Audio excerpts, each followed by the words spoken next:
fantasy becomes reality. Randy Johnson, Kerry Wood, Roger Clemens, and now Max Scherzer. This is going to be a tough play.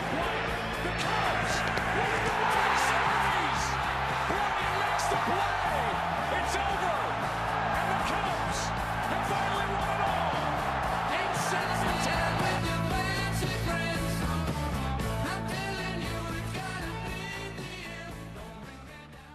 How are we doing, guys? I'm Javik Blake. This is the Clean Up Spot Podcast, Episode 1, alongside me, Tim Crowley. Tim, I know we've been talking about this for a long time. I'm excited. You're excited.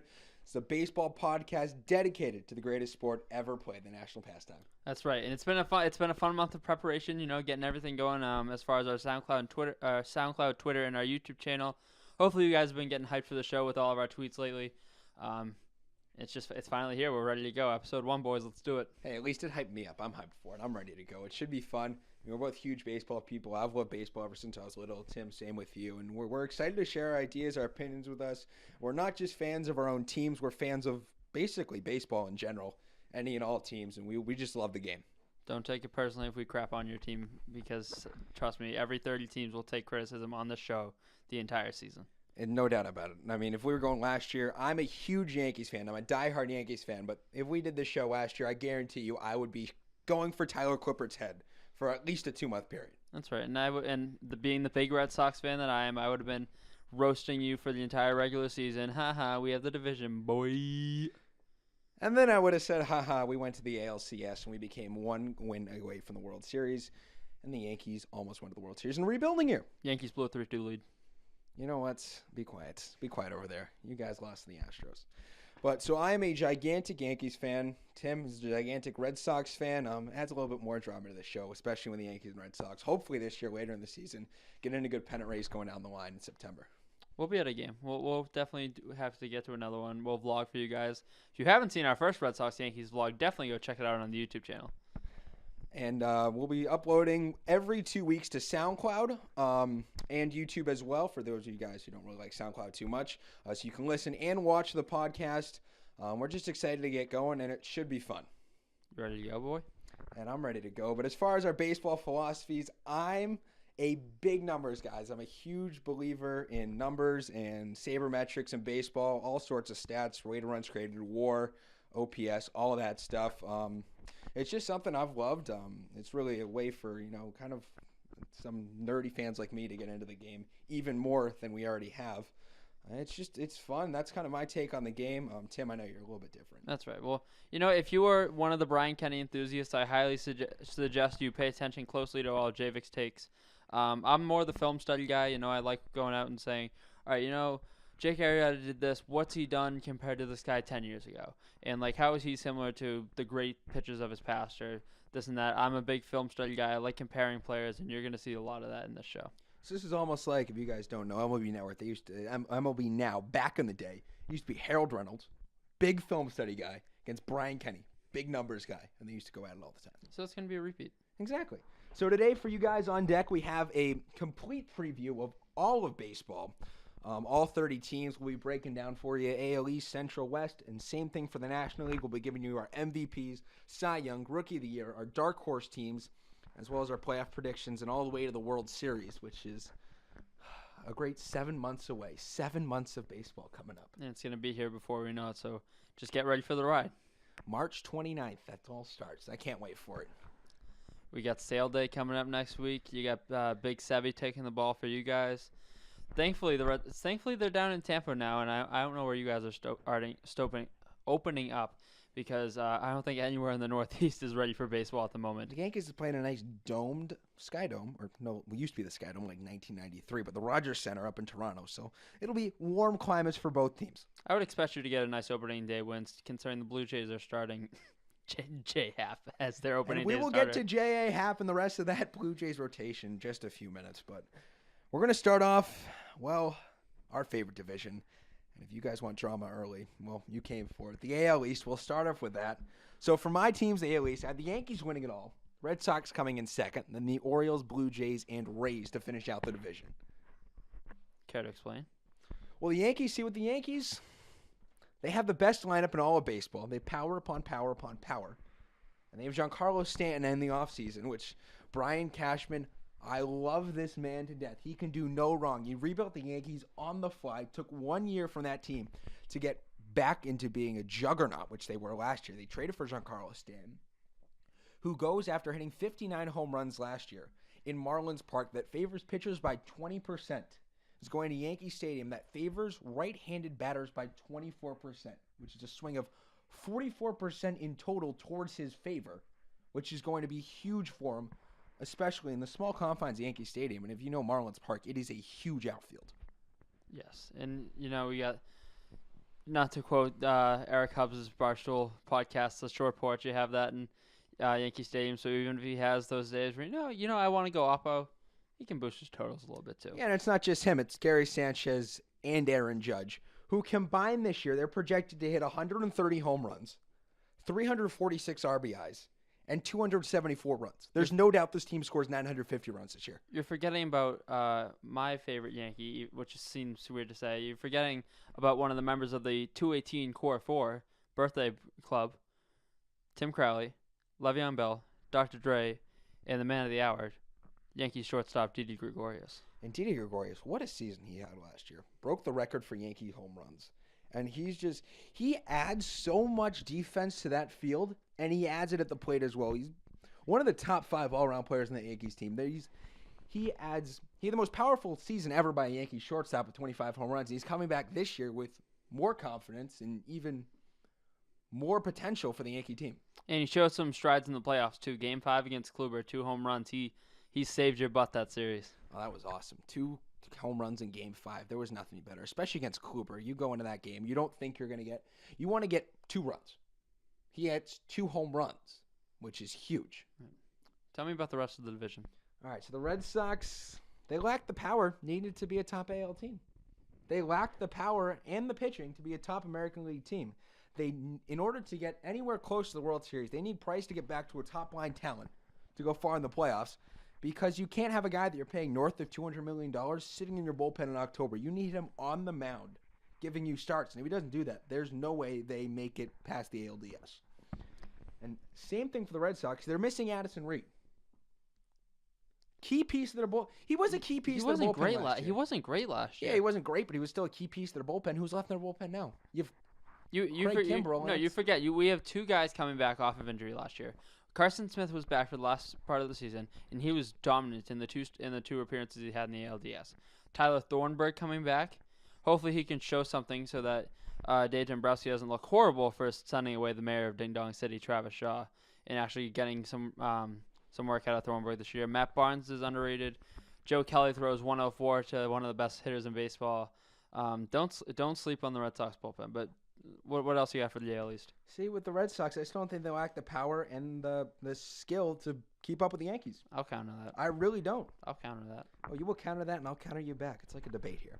And the Orioles, it's contract year for Manny Machado. He's going to have a huge year. It's a proven fact guys in their contract year have gigantic years, and he shouldn't be one that won't. Jonathan Scope returns after last year where he had 32 home runs, a weighted runs created plus of 121, and a .503 slugging percentage, which is a huge year for him, and he comes back. And Adam Jones, he adds a veteran presence to that young clubhouse in his 13th season. That's a very young team. That's right. You have guys like Trey Mancini out there. Jonathan Scope. He was a pretty underrated rookie last year. He was. He was a good rookie last year. I'll give Jonathan Scope credit. When he first came into the league a couple years ago, I think it was 2014, I wasn't hot on him. The man had 32 home runs last year. He had a power year. Those home runs were up last year. It seems like it was kind of inflated for everybody. But he did a good job. Did we ever find out a solution to the juice ball scandal? They're putting humidors in every single stadium this year. That might help, but yeah. Who knows? And then you got the Blue Jays. There's no way the Blue Jays are getting close to the playoffs. They're the 2013 Yankees reincarnated. Yeah. The 2013 Yankees was maybe the worst Yankee team of my lifetime. They managed to win 83 games by some miracle. But they have, listen to these guys. 6 of 9 starters are north of the age of 30. Russell Martin, 35. Justin Smoke, 31. Tulo, who can't stay healthy to save his life, is 33. Josh Donaldson is 34. Curtis Granderson, 37. And Kendrys Morales is 34. That's an old team. And there's no way they stay healthy for that whole year, and their backups aren't too good. And even if they are healthy, they can't compete with the top 2 dogs of the division. And they're going to be bottom feeders of the division until Vlad Guerrero Jr. and Bo Bichette get to the bigs. Who are putting on a show. Vlad Guerrero Jr. is going to be an MVP one day. The man is nuts. Once he gets in the majors, I'm calling Rookie of the Year right now. He's going to. It's probably not going to be this year. It's probably going to be next year. But him and Bo Bichette together one day are going to do wonders for that organization. Right. They'll be the new Judge and Sanchez. They will be. I mean, Bo Bichette hits bombs. Vlad Guerrero Jr., if you didn't see this last year, he hit a ball into the lights. Exactly like Roy Hobbs in The Natural. And he hit it into the lights. It was the craziest thing I've ever seen in the last place team, Tampa Bay Rays. They're horrible. There's nothing good about this team. They have Chris Archer and Kevin Kiermaier. That's it. Yep. And they traded off all their asses for prospect. They're rebuilding. I don't know why Chris Archer is still on that team. He'll be gone by the deadline. He will be. There's no way they keep him for the whole year because they need more prospects. You know what I find funny is I looked back today. I've been watching a lot of old Sox highlights lately, and I happened to be looking back at the 2013 ALDS today. Chris Archer, I don't know if he was starting that year or what he was doing, but he was pitching out of the bullpen in Game 4 of that series, which makes me think even if he was the fifth starter that year, I think back to that rotation where it was made up of Matt Moore, David Price, Alex Cobb, Jeremy Hellickson, and Chris Archer. I think right now that would be a pretty good rotation, maybe minus Matt Moore because he's been irrelevant for a couple of years. Yeah, the problem is they're a small market team. They don't draw any fans. And they don't make any money. Right. There's no way they could keep any of these guys, which is why you saw Logan Morrison go. That's why you saw Evan Longoria go. Right. Especially Evan Longoria. That's the face of their franchise. They let him go. Oh, it will forever be the highlight of their franchise. Just the 2008 World Series. I bring this up so much. The team almost won a World Series in the Trop. Like, how disgusting is that? How disgusting do you think it feels for someone that lost in the ALCS to a team from the Trop? Yeah, that's even grosser. But yeah. On to your predictions for the AL East. All right, so here's what we got. Obviously, maybe a little biased, but you know what? I got the Sox in first. Just a little. Just a tad. Just a little. Just a tad. All right, so we get the Red Sox in first, Yankees second, then Blue Jays, Orioles, and Rays round of the division. I'm going to make this quick. The Red Sox, I think this is finally the year they can put this together, which is weird because they won the last two division titles. I think the two. Yes, but last year they won the division title with no power. Which shows how good their pitching staff is. It's good, but it needs to be better because the Yankees are going to be riding on all cylinders. I don't care. They don't care if they win 10-8. They're going to win. They're going to score 950 runs. Here's what I think separates this year's version from the last 2 years. 2016, they had one of the best offenses in baseball. They just didn't have the pitching in the playoffs. Obviously, Porcello, Price stunk off the joint that year. Last year, they had one of the best staffs in baseball, just no offense to show for it, which I think you look back at the team last year and you look at the big loss, how big of the loss of David Ortiz was to that team with him retiring. As much as I love Hanley Ramirez, he can't be the center point of your offense, which is why I think adding JD Martinez, this is the year that they can take their two skill points from the last two seasons and finally bring those together. Rafael Devers is going to be my player to watch, though. 58 games last year, 10 home runs, not counting the 2 he hit in the playoffs. We're going to have a little bit more about him later. I think the biggest bounce-back piece that the Red Sox do need, though, is Mookie Betts. It's weird to say that, calling someone with 24 home runs and 100-plus RBIs, that's a down year for them. But he hit over 30 home runs and over 100 RBIs in 2016. I'm looking for him to bounce back. My X factor for the team, though, Eduardo Nunez. I think that was one of their better signings of the offseason. Not that they had that many, but especially with Pedroia being out for the first couple months of the season, plus what Nunez did for them down the stretch last year, I think that's a huge factor. And even at this point in his career, Pedroia is more of a cancer to the Red Sox than he does good. Well, he's still the leadership. He has to be that leader. He's still the leader, but he's so bad. In the playoffs last year, he couldn't hit water. He fell off a boat. That's why we have Nunez now, in case he can't do that. Yeah, well, as long as Nunez doesn't destroy his leg rounding first base, or sliding to the third again. Which is possible. It's very possible. Moving on to your boys, I think the Yankees are going to have one of the better offenses, if not the best in baseball. I think this is going to be a weird factor for them. I think they lead the majors in home runs, but they also lead in strikeouts. Yes, but let me give you this. I've been thinking of this all day long. Let's take player A and player B. Player A goes 2 for 4 every single game with a home run, a double, and 2 strikeouts. That's fine, but that's not going to happen. Let me finish. With 2 RBIs and a run scored. Meanwhile, player A goes 3 for 4 every game with 2 singles and a double, no strikeouts, and no RBIs, no runs scored. Over the course of the season, player A, who happens to be the Red Sox, is going to be somewhat looks like the better player if you're looking at basic stats. But player B is going to score a plentiful of runs, and he's going to have 162 home runs. The Yankees are going to strike out a ton. Why'd you say player B first? You know what? The alphabet, it is tough. The alphabet is a little tough. Whatever. I think the Yankees will strike out a ton, and they will hit a ton of home runs and a ton of doubles and extra base hits, and they're going to score a ton of runs. I'm not saying that's going to affect them. That's just one of my predictions. They have an average rotation. They have an above-average pen. They'll make a run. End of story. Blue Jays, I think this is the last year they're relevant for a while. Josh Donaldson's in a contract year. Their rotation's average. If there's ever a time I want anyone in the major leagues to listen to our show, it's right now. Marcus Stroman, I'm talking to you. Get your organization to show you some respect. This is one of my favorite players to watch in all baseball because he's got the greatest story. Goes to Duke. Everyone's telling him his whole life he's too small. He kind of reminds me of Russell Wilson in this kind of way. He's got the whole HDMH motto going. He's got the best outlook on life. I love pitchers nowadays that pitch with emotion and moxie, and that's all that Stroman does. One of the most underrated pitchers in baseball. When he's on and healthy, he's got top of the rotation caliber stuff. He's done it in the playoffs before. Marcus, I have appreciation for you, even though your team apparently doesn't when you're the fourth starter in a rotation where J. Happ, Marco Estrada, and Aaron Sanchez are apparently ahead of you. Just saying, Marcus, I'm here for you, big guy. 2, 4, 6, 8. Who do we appreciate? Marcus, go Marcus. And we just lost every single listener on this show. Yep, probably. All right, Orioles, probably the same thing for them. Last year they're relevant. Machado's going into a contract year.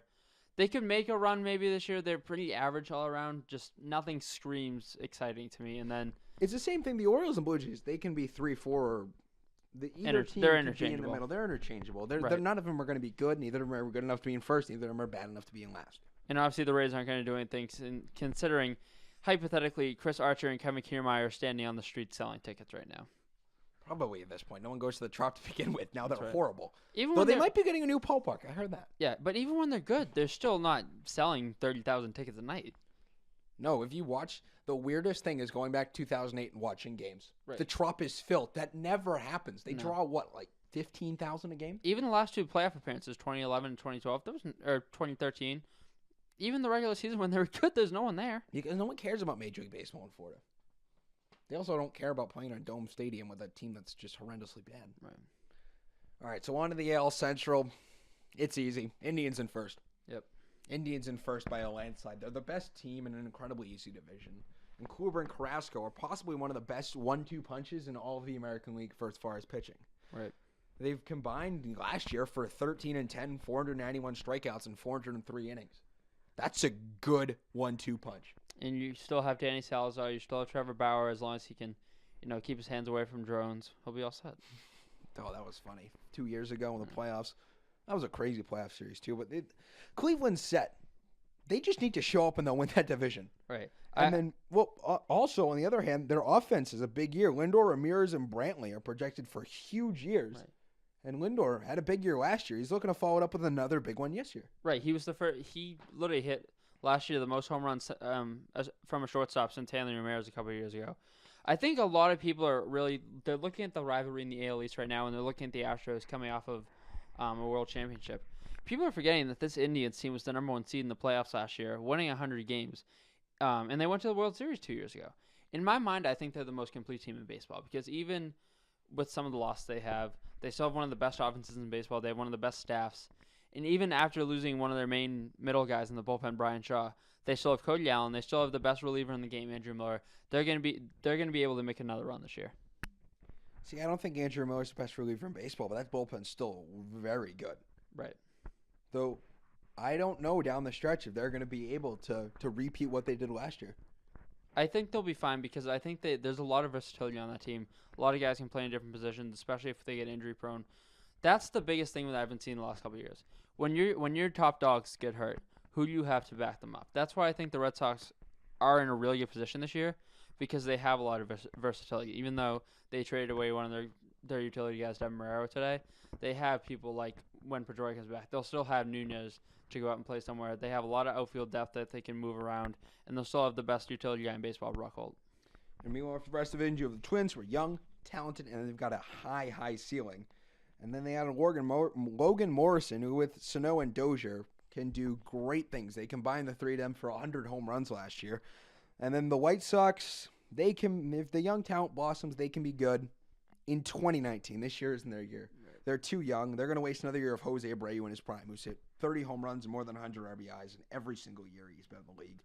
And then you have the Royals, who are trying to compete, but they're in the same spot as the Tigers, who I predict will finish last because they've finally given up on winning. The rest of my division is a little different, so I still have the Twins in second place, who, for a small market team, actually had a pretty good offseason. They addressed some needs. They got a little more experience with Logan Morrison. Obviously, he hit 38 home runs last year. Shouldn't have been a big target for any of like the major teams in the American League. Wasn't, but gives some depth and some power to these guys. I love the starting rotation pieces, though. So obviously you had Irvin Santana, who had a great year until the playoffs last year. You add two really reliable starters in Lance Lynn and Jake Odorizzi, who comes from that great pitching staff down in Tampa. And Lance Lynn's going to give you innings. So I love those moves. They can make a run, obviously, at a second wild card just like last year. My player to watch with them is Byron Buxton, though. And this guy doesn't get a lot of credit because he's coming into the league kind of like Jackie Bradley did a couple years ago, where he's got a great glove, great arm, but can't really hit. I think if he can finally just get up to maybe hit 280, hit 285 this year, steal a couple of bases and just keep your defense up in center, he could be a piece for them. The Royals, obviously, re-signing Moustakas and Escobar is huge for them. They still need some more pitching, and they're still a few years away from being relevant as far as contention goes. The Tigers, it's time to rebuild now. There's no point. They traded pretty much the face of their franchise, Justin Verlander, away. All that's left is Miguel Cabrera. Get him to a contender so he can just kind of live out the last couple of years of his career and rebuild around one of the best young pitchers in baseball, Michael Fulmer. And the White Sox, we'll see in 2020 when they have, because they do have a really good farm system right now with Michael Kopech and Yoan Moncada. Maybe Lucas Giolito, too, they got from the Nationals. They should be thanking the Red Sox for literally just giving them their farm system. That was fantastic. But we got Sale, so, the Red Sox got Sale, but the White Sox got a chance to win a World Series in 2025. Right. It could be interesting. And the Tigers, it is true. They have to give up on trying to win. They've done it for a while, but last year was the tipping point. They sold off almost everything. They're rebuilding the farm, and it'll be interesting to see what they do with Cabrera because he's owed a lot of money. Right. I think he deserves to go to a place now, be a veteran, kind of like a Carlos Beltran role last year. Get him to a place where he can go still mash the crap out of the ball. But more importantly, just be a leader to a team and help them go make a run to the World Series. Because he hasn't had a ring in 15 years since he was back as a young kid with the Marlins. So getting to see him to go to contender would be kind of cool. But yeah, I think it's time to move on as far as Detroit goes. And there might be a team out in Pennsylvania who might need his services if things go wrong. There could be a team in the NL East. It might be the Nationals or the Phillies or even the Braves who might need him. Imagine that if they moved him to third base, Freddie Freeman and Miguel Cabrera. That would be the greatest. Or even in Philly, if they moved Cabrera to third base and you had Santana and Cabrera in the middle of that lineup, along with Rhys Hoskins, that's a scary team. Could be a fun year. And then you got the AL West. Again, it's not hard. Nobody did anything in the offseason. Everyone's tanking, and the Astros are still the best team in that division. That's going to be a good division, but there's no way the Astros lose it. No. There is no chance in hell the Astros, even if a team comes within 10 games of them, that's a success. Right. I think they definitely win 100 games this year. And for the first time in cleanup spot history, it's time for the Crowley Comparison. So this week, we're talking about the 2018 Astros. And in my mind, I see a lot of the 2017 New England Patriots in them. Let's switch sports for a minute. And this is a pretty quick one. Both teams are coming off of big championships for their organizations. Patriots with Super Bowl 51 coming into last season. And obviously, the Astros coming off the World Series last year. Both teams went out as the best teams in their respective sport and got better. So basically, the Astros getting Garrett Cole from the Pirates is the equivalent of Brandon Cooks getting the equivalent of the Patriots getting Brandon Cooks from the Saints last year, taking an area where they were pretty good already and getting even better. And then as far as the rest of the division goes, I think the Angels can make a run as a sleeper team. You know, you look up and down their lineup right now, it's not bad. You know, they got Ian Kinsler. Obviously, they have Mike Trout, Albert Pujols. We'll see what they have out of Ohtani. They're a team. I actually have a couple of these. They're the team where I think their starting rotation and their overall pitching staff decides how far they go.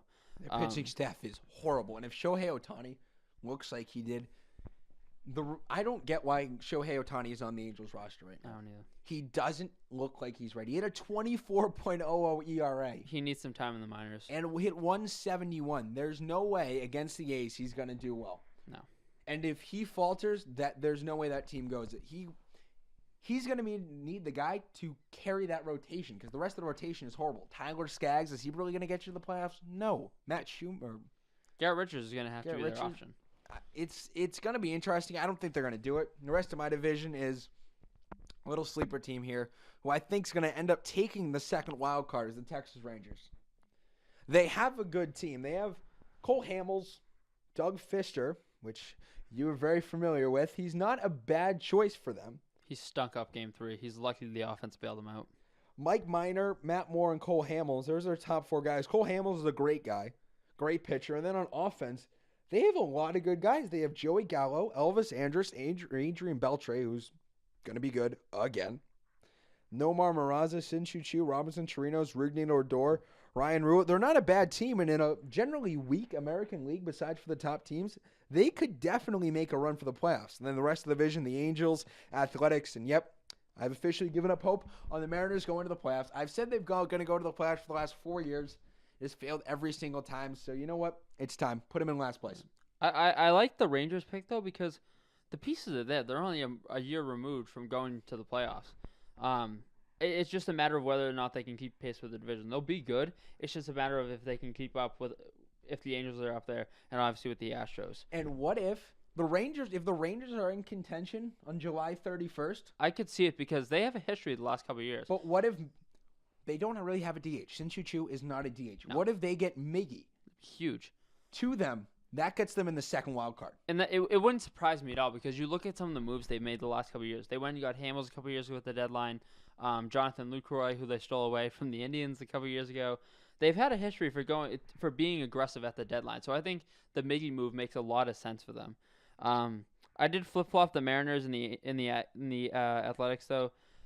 Obviously, the Mariners are going to be overhyped again, but I think, maybe the Ichiro... They're always overhyped. When are they not? Maybe the Ichiro homecoming gives them a lot of spirit, and they finish in fourth. The Athletics, Chris Davis, and that's it. They do have Jonathan Lucroy, though. That's true. But that's a big park for anyone.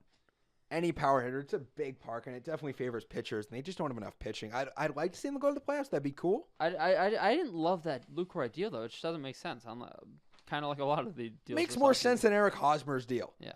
Let's be honest. All right, so now on to the awards. MVP for me, Aaron Judge, without a doubt. If he comes back... Homer. Sorry, are we going to get to your playoff? We'll get to your playoff picks later. And then, or how about in the test episode when you said John Lester was one of the best postseason pitcher in our era? That was a Homer comment. Are you kidding me? A, he's on the Cubs now, and B, it's true. You're wrong. Prove me wrong. Prove you wrong, Madison Bumgarner. I said one of. I didn't say the. Yeah, Madison Bumgarner's still better. Like if we have this discussion all the time, if there was a game that the planet Earth was playing for like world domination and you had to have one guy pitch it, yeah, obviously I'd have Madison Bumgarner. But I'm not. You can't take away what John Lester's done over the course of his career in the playoffs. Yeah, I still don't think he's one of the top guys though. Cy Young, Luis Severino. He comes back and has the same dominant season again, and he's going to be even better help with the offense, relieving some of the pressure. He's going to win Cy Young. Rookie of the year, you like this. Rafael Devers. There's no good. He's the only good rookie in the American League. Yeah. The rookie class this year for the American League is deplorable. Could you name one guy who's going to be a rookie in the American League besides Rafael Devers? I can't name one in the National League either, to be honest with you. There's no rookies coming up, although I do have a pick, obviously. There is Gleyber Torres, who's coming up for the Yankees, and some guys for the Yankees. But there's not like a mass influx of talent. And then the dark horse team is the Oakland Athletics. If they get some pitching and their pitching works out, I could see them making a run. But if not, I don't think they can do it. But they're a team to look out for. All right, I'll go in reverse order then. So I think still my dark horse team is going to be the Angels. The offense is there. I think they could have a good season. It's like I said, it's just going to be a matter of how far their pitching takes them. My rookie of the year is also Rafael Devers. I think you look at his season last year. I think he could touch 30 home runs this year. Just because you look back, 58 games in the regular season, 10 home runs. You average that out, it's about 27 home runs if he plays a full season. If he you get with the math. Look at me. Look at you. I'm becoming you. Look at that. Brian Kenny would be proud. Exactly. So I think if he can clean up his defense a little bit, he's going to be one of the better players in that Red Sox team. My Cy Young pick. I was looking through and I'm like, you know what? Sale could have another year. Severino's going to be good. Kluber's going to be Kluber. I'm going with a guy that's just, he's always good and over the last couple of years hasn't gotten enough credit. Justin Verlander. That's bold. That's bold. It's bold. It's not bold if he shows up like he did at the end of the year last year. Because he hasn't lost anything, but he's lost the credibility over the last couple of years. I think he's just, because Detroit hasn't been as good as they had been, he had lost a bit of credit. But he's still the same guy he's been the last 6-7 years. He's getting better. Well, maybe, he's still the guy that can go out there and be throwing harder in the 6th inning than he was in the 1st. And he gives you innings. He gives you like a horse at the start of the rotation. That I think it's bold, but it's not crazy. All right, so now we go to the National League. Oh, and MVP Mike Trout, because Just, wow, that it's just how much thought did you put in that pick? 10 seconds, maybe. Maybe. When in doubt, go with Trout. When in doubt, go with the WAR leader. Why couldn't you just make the rhyme work? When in doubt, go with Trout. When in doubt, go with Trout. You know what? I could do that too. All right, now to the National League, the NL East. Nats have a new manager, Dave Martinez. Overhaul coaching staff with lots of experience. And they're going to win the division. The NL East is not too great, and they're going to win the division because they're one of the best teams in the National League. Over, under, win the division by 12. I think it's 10. I'm going to go under. I think it's 10 or 9. I think the Phillies make a run at them. Because they're my dark horse team, the Phillies. They're returning Rhys Hoskins. They signed Jake Arrieta and Carlos Santana. Gabe Kepler, new year as a manager. Sure, he has to work some things out. But they had a good team, and they expected a lot from their guys last year, and they didn't get it. So I'm expecting a lot of bounce-back years for guys like Maikel Franco. Rhys Hoskins should be good again. And then you have Jake Arrieta, who should lead the staff. And he's going to be a real leader for them, too. He will. And then third place, you have the Atlanta Braves. They have Freddie Freeman again. You have a more experienced Dansby Swanson, who last year was deplorable. He'll be better next year. You have Ronald Acuna, who should be coming up at the end of the month. They sent him down for service time. And he's been mashing balls all spring. He hit .432 with 4 home runs. He sped through the system. And last year in AAA, he hit .344 in 54 games with the Gwinnett Braves in AAA. But he's only 19 years old. That kid is almost, what was Bryce Harper when he came up? 18, 19? Yeah, right around there. They're the same. They're almost the same age. He's going to be good. There's no doubt he takes this by storm. And him and Freddie Freeman combined in the middle of that lineup. Dansby Swanson does good as well. They'll be a good team. I see them getting to 500. I don't see them going farther, but they're going to be a good team. He's also the only rookie I can think of in the National League. That is true. But then again, you're going to have someone like Cody Bellinger or Rhys Hoskins last year just explodes onto the scene. Mm-hmm. Rest of the league, the Mets, I don't trust them still to stay healthy at all. They were Terry Collins got fired, right? Yeah, Terry Collins is gone. Mets fans were rejoicing in the streets if you didn't hear. They signed Todd Frazier and Adrian Gonzalez, but they were ravaged by injuries, and they had horrible judgment with any injuries. The only hope they have is Mickey Callaway's their new manager, and he did a great job with that Indian staff last year. Yep. And then in last place, you have the Miami Marlins, because I don't even think they win 60 games. They're going to be – it might be them and the Cleveland Spiders vying for the worst ever record in baseball. Cleveland Spiders, what was it, 1930-something, 1920-something? They won like 33 games. They lost 120. That could happen for the Marlins. They're disgusting. They have Justin Bour. That's it. All right, Ken Burns. I'm going into my picks. As far as it goes, Nationals, Mets, Phillies, Braves, Marlins. I think the Nationals, they're still going to be the best overall team in the division, maybe in the league. Big year. I think this is the last chance they have to make a run because of, obviously the pitching's going to be there. They still have Scherzer and Strasburg for a couple of years, but losing Harper is going to be huge for them. We're going to talk about them in the playoffs in a little bit. I think the Mets. Can they break the Game 5 curse? A topic of discussion coming up. Right. I think the Mets, if the offense can step up this year and they can just finally get some guys around Cespedes to do something, the rotations can be fine this year. They still have one of the better rotations in baseball. I think the run, it's there, but I'm not feeling it. I think they just missed the second wild card. Phillies will see what happens. I think the addition of Arrieta, not just as a starting pitcher, but as just like a clubhouse guy, is going to be huge. The Phillies, it's take or give. They're either going to be great or they're going to suck. Right. There is no in between for this team. No.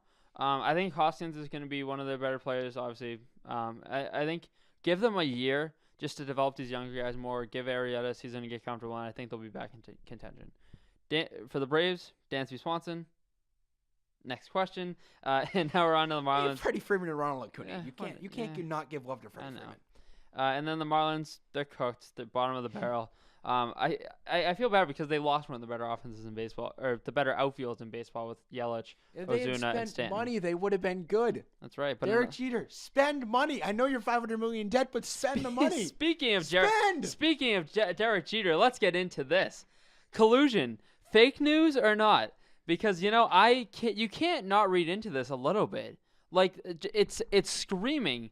There could be something here. I'm not saying anything. I'm not saying it's true or not. It could be fake news, but you know what? He's one of my favorite Yankees players of all time. I can't say he's a horrible owner. No, I'm just ravaged the team from being super good. But he's still so close with the organization. You can't just say, you know what? I'm gonna help my boys out. You can't just Stan negotiated the trade to New York. You can't totally throw that out the window. Right, time out. Hold up a minute. You're saying no.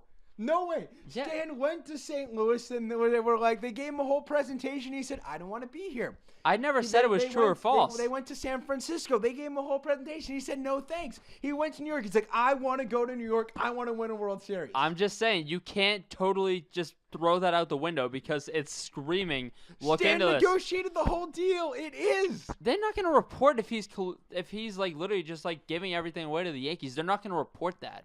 He gave Marcell Ozuna to the Cardinals for nothing. You still have to look into it. I'm not saying if it's true or not. I'm just saying you hate the Yankees so much. It's getting into your brain. No, I respect Derek Jeter. You can't, even as a Red Sox fan, like you have to respect Dave Ortiz like the way I respect Derek Jeter. I was actually, all right. If I don't like Derek Jeter, then why did I pay the money to go see him at Fenway, his final series of his career? Yeah, and he sat, which was the funniest thing of all I was time. so mad about it. So, quick story time. I'm riding with my dad. We're going into Fenway. And it's like 5:30. Fenway Park. Yeah, you're driving up I-95. No, who drives I-95? You drive. I take the Jabanko Parkway. Oh, you.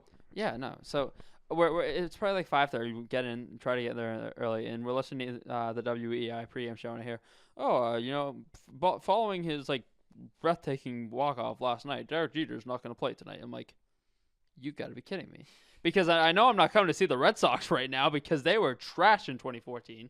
The Yankees didn't make the playoffs either, but at least they were relevant, kind of, not really. But yeah, I wasn't happy about that. But I respect Derek Jeter. I'm just saying you can't just totally throw that out the window. I'm throwing it out the window. I'm throwing it out the window and running over it with a car. You're running over Derek Jeter with a car? No, I'm throwing out the thoughts of collusion. Whatever. NL Put Central? 2 and 2 together. NL Central. Cubs, Brewers, Cardinals, Reds, Pirates. Same. Twinning. Aww. The Cubs will once again rule the Central Division. They lost Jake Arrieta, but they signed Yu Darvish. Kyle Schwarber's returning to left, and he lost some weight. He's looking good. He's looking jacked. Like a lean, mean home run hitting machine. I was gonna say fight machine because that's usually how it goes. But yeah, you know what? You're not wrong. They're all around maybe the third best team in the AL on paper. The Brewers, they made huge moves this offseason. I love what they did. We talked about it in the test episode. I love what they did. They did so many good moves. It should be great. And they're going to make a big run for the wild card. The Cardinals, I don't think they made enough moves to be competitive with the Brew Crew and Cubs. They do still have Yachty and Fowler. They could lead them to the wild card too. I think they just miss out. And the Reds, Joey Votto's the only team that keeps us relevant. They're going to win 75, 80 games. The pitching staff's holding them back. Sal Romano's not taking them to the postseason. No. Taco Barnhart's not going to be able to support Votto either. Votto's so good. They re-signed you, or they gave Eugenio Suarez an extension, which is good, but I still don't think it's enough. There's nothing there. And then the Pirates, they're the Pirates. There's not enough nice, mean words I can say about their owner. He just doesn't want to win. No. And if you're a Pirates fan, I understand your pain. Yeah. They traded away their franchise. They gave up any hope of winning. And Pirates fans, I'm sorry. You deserve to have an owner who wants to win instead of not spending at all. There's trading away your team and rebuilding, and then there's what he's doing, which I'll get back to in a sec. I'll take you through my division quick. I think the Cubs are going to keep up their consistency. They'll make another run at the NLCS. They're good, but they're not great, I guess. I think there's better teams in the NL that could give them a run. The Brewers will definitely make a run. They're going to. I actually have them. We'll talk about them in the playoffs in a minute. I love the additions of Kane and Yelich. We'll see what Ryan Braun can do. How about the mayor of Ding Dong City, though? Travis Shaw. Travis Shaw, baby. Another quick story. Guy does hit moonshots. So you know how the Red Sox, they do the Futures at Fenway every year. So 2013, I go in and I'm probably sitting like, I don't know, third row, and it was funny. So being the baseball junkie I am, I look up the guys and I see, oh, this Travis Shaw guy looks kind of good. So I was with my cousin and he gets up and I'm like, yo, film his first at bat, and he strikes out. I filmed the second one, hits a home run over the bullpen. So I like what they can do. Same thing. See how far the pitching takes them. Cardinals are going to be a bubble team. They're capable, but they're not like intriguing enough for me to say they're going to the playoffs without a question. Obviously, they still have Carlos Martinez. See what Adam Wainwright does. Fowler's going to be good. The Reds, I feel bad for Joey Votto. They're the Reds. The Reds are the Reds. They're always going to be mediocre. And I think the Pirates are going to end up with the number 1 pick next year. They cleaned house, and there's really no plan to rebuild. And in the NL West, I have the Dodgers going first, Diamondbacks second, Rockies in the third, Giants in fourth, especially with the fact that Madison Bumgarner coming out yesterday with the news he's going to be out till the All-Star break. There's no way they do much. And then the Padres in last, who are just, Padres are the Padres. They're an abomination of a baseball team. And the Dodgers, they returned much of last year's team minus Yu Darvish, who really didn't do too much down the stretch for them. Especially not in the playoffs. Definitely not. They have Clayton Kershaw and Kenley Jansen, who together are nuts.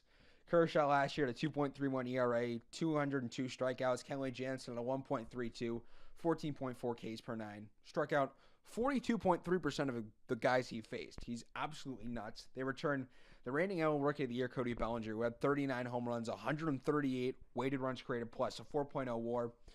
They're a good team. And then Diamondbacks, yes, they lost Goldschmidt, or they lost JD Martinez, but they still have Goldschmidt, and they're still a very good team. They have the second best staff behind the Dodgers in the West, and Robbie Ray returned after a massive breakout 2017, and Greinke had a bounce-back year last year as well. If they keep that up, they're no doubt going to the wild card game. Then you have the Rockies, who return almost all of that 2017. That was a force on offense. They've led the NL in runs, average, OBP, and hits, and had 4 guys post 300 batting averages north of 300.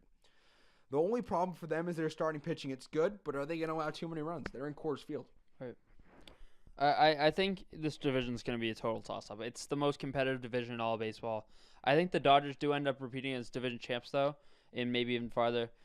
Losing Justin Turner is going to hurt early, though, because he's a bright spot in their offense. He's being able to play every day and provide the power that he does. That's going to hurt them. Kershaw's Kershaw. The fact that you, as a team, have the best starter and the best reliever both on your team, anything besides a World Series championship at that point is almost a disappointment. I see big things out of Bellinger again as a lefty first baseman. I love watching him. If he can cut down the strikeouts, that's really all he's got to do. See, I don't feel like you need to cut down the strikeouts to be a good player. As long as you post a good average, a good OBP. Of course you wouldn't think that, because that's how your favorite player plays the game on a daily basis. Yeah, but you don't need to strike out less. You can strike out plenty of times, but as long as you're getting your single, getting your doubles, getting your home runs, getting your big at-bats, at the end of the day, grounding out to short and striking out, it doesn't really change your team's win expectancy that much. It doesn't change how the game plays out. I just don't think that's not a capability that you should be going into a season with. Like, it's not yes, like you don't want to strike out, but it's also not the end of the world if you do. Because there's players like this that have had these problems before. You look at guys like Mark Reynolds and Adam Dunn. Yeah, they have some big power seasons, but they never become much afterwards because of their strikeout problems. As far as the rest of the division goes, I obviously made these picks before Bumgarner got hurt. I had the Giants in second. I think the offseason revives them into contention and at least makes them relevant again. But they didn't do anything in their bullpen. That's their problem. Yeah. The bullpen last year was horrendous. Their offense is what will drive them. Diamondbacks, obviously, they lost out on JD Martinez. They still have one heck of a core of young talent. Goldschmidt's going to be their leader. A.J. Pollock. That rotation's really, really going to be fun to watch. Robbie Ray. Patrick Corbin's going to open up for them on opening day. Zach Greinke. and then see what they can do with their bullpen. Speaking of which, bullpens. How about that Colorado bullpen? Wade Davis and Brian Shaw coming over in the offseason, taking 2 top 10 arms into your own pen is going to be ridiculous. And the Padres signing Hosmer is just stupid. Like it's dumb. AJ Preller, what are you doing? In the words of Patrick Starr, it may be stupid, but it's also dumb. I love Eric Hosmer, and I just feel bad that he's going to spend the next 7 years of his life in the bottom of the basement of that division. Yeah, but he gets to go to beachfront in San Diego. Sup. And no, but they're in no position to contend in the best division in baseball. It's kind of like the Rays. Hosmer and Will Myers are going to be out on the street selling tickets to people, and they need to figure out their plan for the future. And they don't have one. They don't know who they are. Kind of like the Pirates. And then the Pirates know who they are. They don't spend. They don't want to win. They don't want to do anything. At least they have another good team in that city, though. That is true. The Pittsburgh Penguins. Yeah. All right. So now for the quick football question: who do you like better in Pittsburgh, AB or Juju? Juju's just so funny. I love Juju. Juju's Twitter account, if you don't follow it on Twitter. Juju Smith-Schuster, maybe one of the funniest in all of football. Best fantasy sleeper pick last year. I took him in the last round and said, "Hey, I can just do Juju on that beat every time I win a game and just dance." But then that might be the saddest thing I've ever heard. But then it gets to week 5 and I had to start starting because he was going off. No, Juju's my guy. I love Juju. Juju on Twitter is hilarious. The stuff he puts out is just darn funny. After you watch any of our YouTube comment, go over to his YouTube channel too. It's good stuff. So as far as the NL Awards, MVP, Paul Goldschmidt. The guy gets no respect. This year's the year he gets respect. He gets no respect ever. And it annoys me so much because he's so good and he's in a bad market.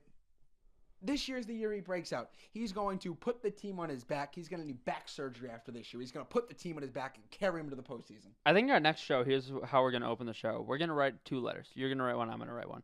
As far as showing appreciation for players that don't get enough. You're going to write one to Goldschmidt and send it out to Arizona. I'm going to send it to Stroman and send it up over the border. Hopefully they can finally feel the love that they deserve. Cy Young, it's really not hard. Clayton Kershaw, the guy's a beast. The guy will win again.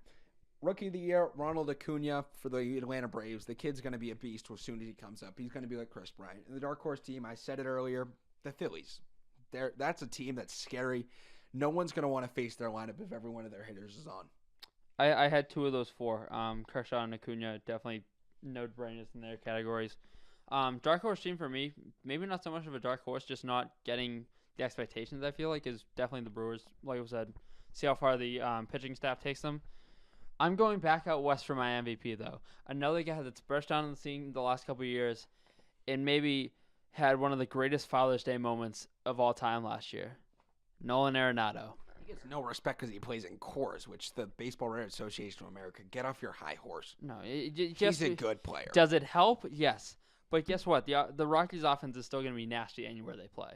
Yeah, and it's most valuable player, not player with the best stats. It's most valuable player. Right. He is the most valuable player. The things he does. The thing he does. I mean, yeah, they have supporting pieces. They have Desmond. They have Charlie Blackmon, DJ LeMahieu. But Arenado is the driving force of that team. He is. He's good. And now we're ready to play. We're ready to go to the playoffs. Ready to predict October and March, which will end up being horribly wrong. All right, I'm gonna let you go first. I'm gonna be a gentleman. Take me all the way from the wild card game to the World Series, and I'm just gonna listen. All right, what league we playing in? We're doing both leagues. You can flip flop. I don't really care. All right, so wild card game. Rangers are coming into Boston. The Red Sox beat them. It's the Rangers are good, but the Red Sox are better. They're gonna go to the AL East. They win that series. The Brewers are gonna play the Diamondbacks in the NL. In Milwaukee, the place is gonna be crazy. Bob Uecker and Jeff Levering in the booth will be going nuts. Bob Uecker will be like, Bob Uecker will be like in Major League going nuts. The Brewers are going to win. They're going to face the Dodgers in the division series. The division series is going to be the Yankees and the Red Sox because the Yankees are going to have the best record in the American League. Mark my word. Yankees, Red Sox, Astros, Indians, both those series are 1-3-1. Yankees beat the Red Sox. Astros beat the Indians. And in the NL, the Dodgers are still the team to beat. Unfortunately for the Brewers, they're a good team. They're just not good enough to beat the Dodgers. The Dodgers are going to win that series 3-1. And the Nats, please win Game 5 at home. Just please do it. do it for the betterment of society so people can stop making fun of you. The Nats will beat the Cubs in 5 games and go to the NLCS for the first time ever. And they'll win a series for the first time since like 1924.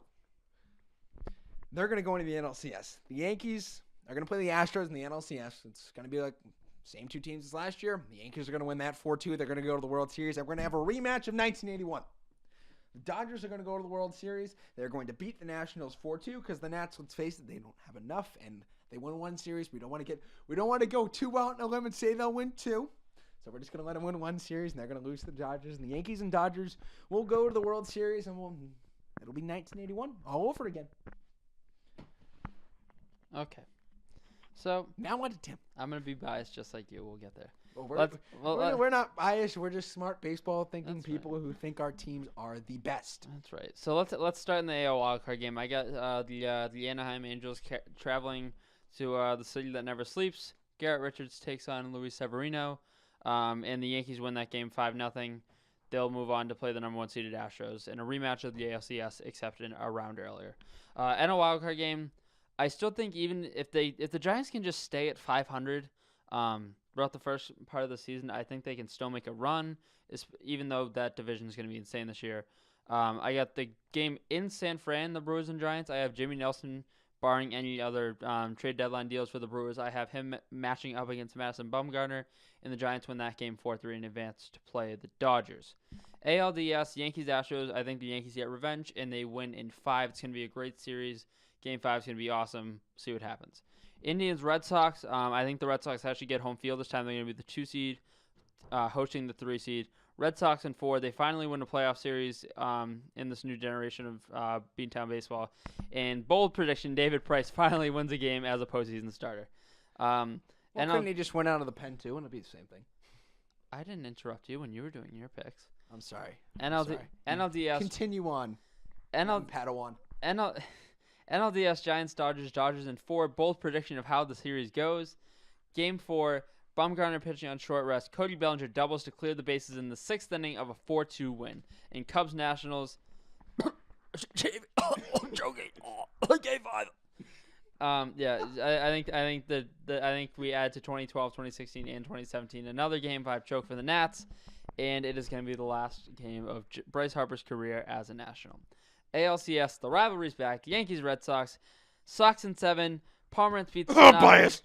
Pomerantz beats Tanaka in an 8-7 win with Kimbrel getting a 6-out save. MVP of the series, Andrew Benintendi. Why would Drew Pomerantz be pitching a Game 7? Sale's going to be pitching Game 1. Price Game 2. Pomerantz 3. Porcello 4. All right. I see. NLCS, we're going for the 3-peat. Cubs, Dodgers in 6. The Cubs are good. The Dodgers are better. Clayton Kershaw wins Series MVP. Red Sox beat the Dodgers in 7 of the World Series. They finally, like we said earlier, they combined their 2 skills from last season. I think both teams, their bullpens are going to shine in that series. They're like past the 6th inning, there's not going to be runs scored. And then I have, actually surprisingly, a starter. I have Chris Sale, Series MVP. And we win number 4 in the last 15 years. All right, the World Series.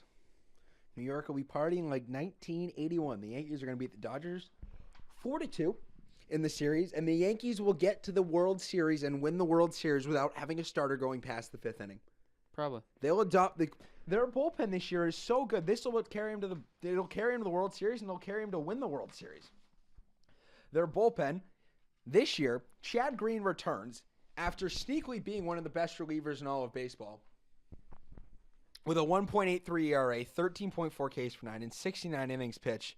David Robertson, last year when he came over for the Yankees, along with Tommy Kahnle, had a 1.03 ERA. And he only had 4 earned runs and 35 innings pitched. Tommy Kahnle had a 2.70 and 26.2 innings pitched. I'm expecting big things this year from Dellin Betances. I know he kind of fell off the map last year.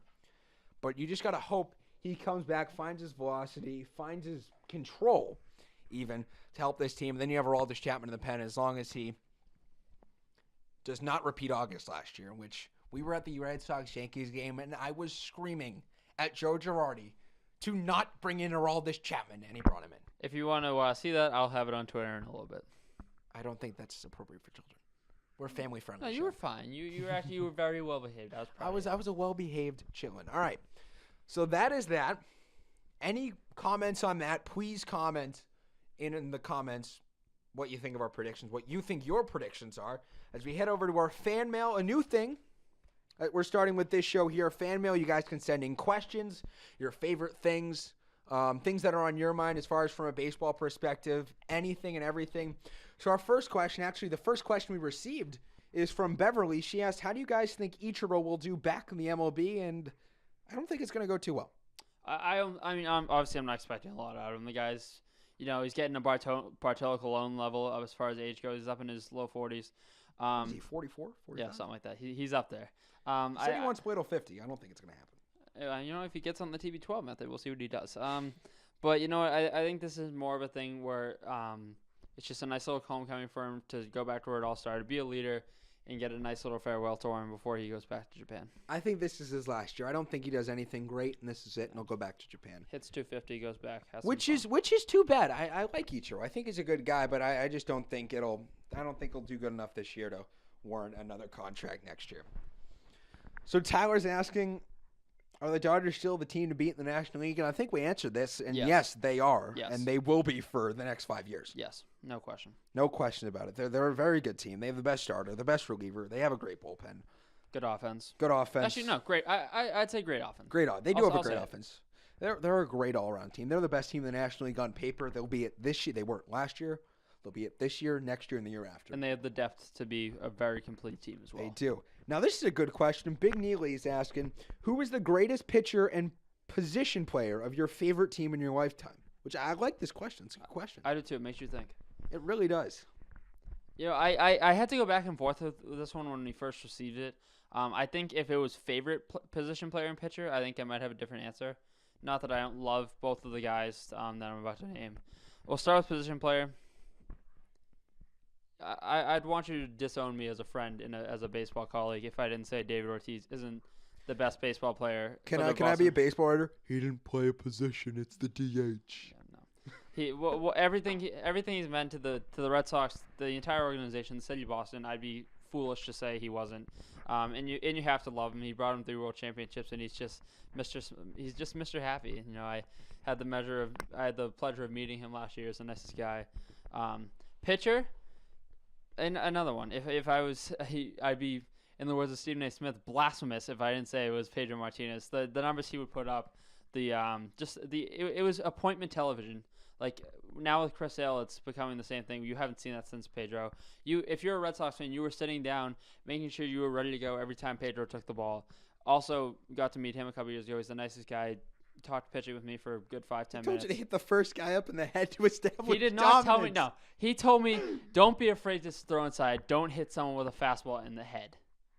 Yeah, same thing. But no, Pedro's, both guys, I gotta love them. And for those of you who are wondering, we were both born in 2001, so he pitched in 2001. We'll give him that. So for me, big Yankees fan, greatest pitcher, easy, Marino Rivera. More men have walked on the moon than scored against him in the postseason. He pitched 112 innings in the postseason. He is by far the greatest pitcher I've ever seen in my lifetime. No matter if it's my favorite team or whoever it is, he's the best pitcher I've seen in my lifetime. The fact that he basically had one pitch, and as soon as he came in, you knew the game was over. It was stunning what he could do. And the greatest position player, Derek Jeter. The guy embodies who the Yankees are. He was hardworking. He always made the plays. He gave 180% every single game. He put it out in the line, and he got more than 3,000 hits. He hit all the marks, and he's first ballot Hall of Famer. There's no doubt about it. He was, I don't know, both those guys I just love to death. He'll forever be one of the classiest acts in the history of baseball, too. He will. He's what the Yankees are. Kept his head down. He was a great guy. He also dated many, many people. He was just a great guy. There's nothing better than Derek Jeter in a Yankees uniform. And when he retired that night, when he hit that walk-off, that was one of the best baseball moments of my life. And now we got Ryan asking, which MLB team will be the most improved from last year and why?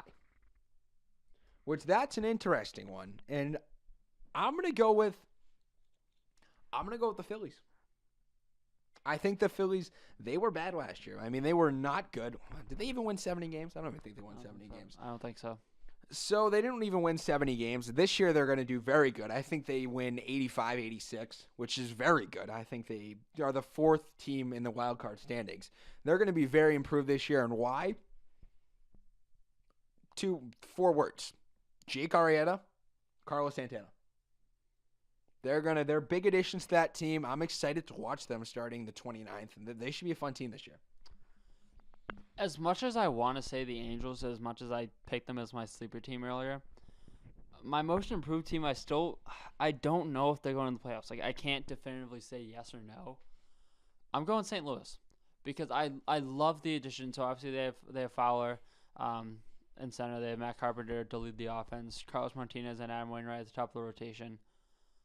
The Ozuna move, that separates them. That was big. That separates big splash. That separates them from the lower pack of that division. It gives them a chance to compete with Milwaukee and Chicago.